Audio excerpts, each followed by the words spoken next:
Hello, my fellow writers. Welcome to this video. We are going to be discussing villains and how to best create them. Now, that is a topic that I will be covering in greater depth in my ebook, the really helpful, vastly interesting guidebook to creating compelling novel characters, including villains. It is due out the 14th.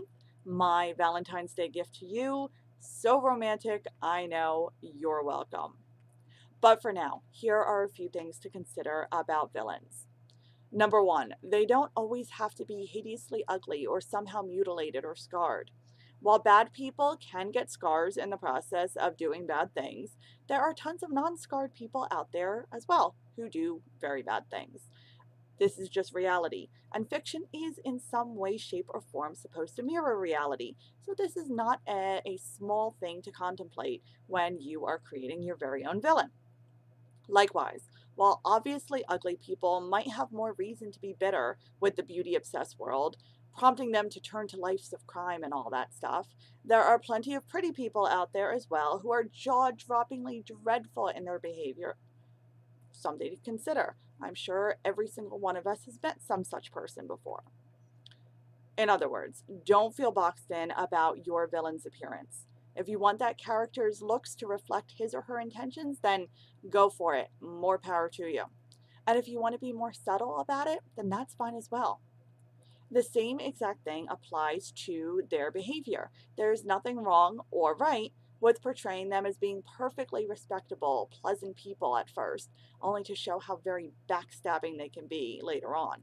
Be sneaky, throw your readers off, give your villain some depth.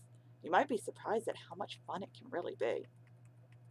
Another great way to develop a convincing antagonist is to read the news. While it can definitely be full of amazing people doing amazing things and impressive things, just watch the Olympics if you want proof of that. It's also really, really easy to find horrible people doing horrible things. And here's one final, rather scary consideration to constructing a truly terrible villain. Analyze yourself.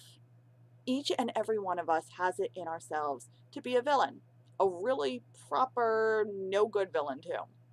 We all have good qualities we can choose to emphasize, and we have bad qualities that we can let run amok with dozens, if not hundreds, of opportunities a day to be the hero or to be the jerk.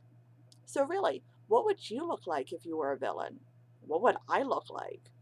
It might not be a very comfortable thought, but it is a fascinating rabbit hole to fall through, if you're brave enough. Plus, analyzing ourselves like that might just strengthen our writing, at least where villains are concerned. On that note, I'm going to leave you to have an absolutely wonderful Valentine's Day. And again, my book will be out, so I'll be sure to include links for that. Have a good day, and I will see you next week. Bye.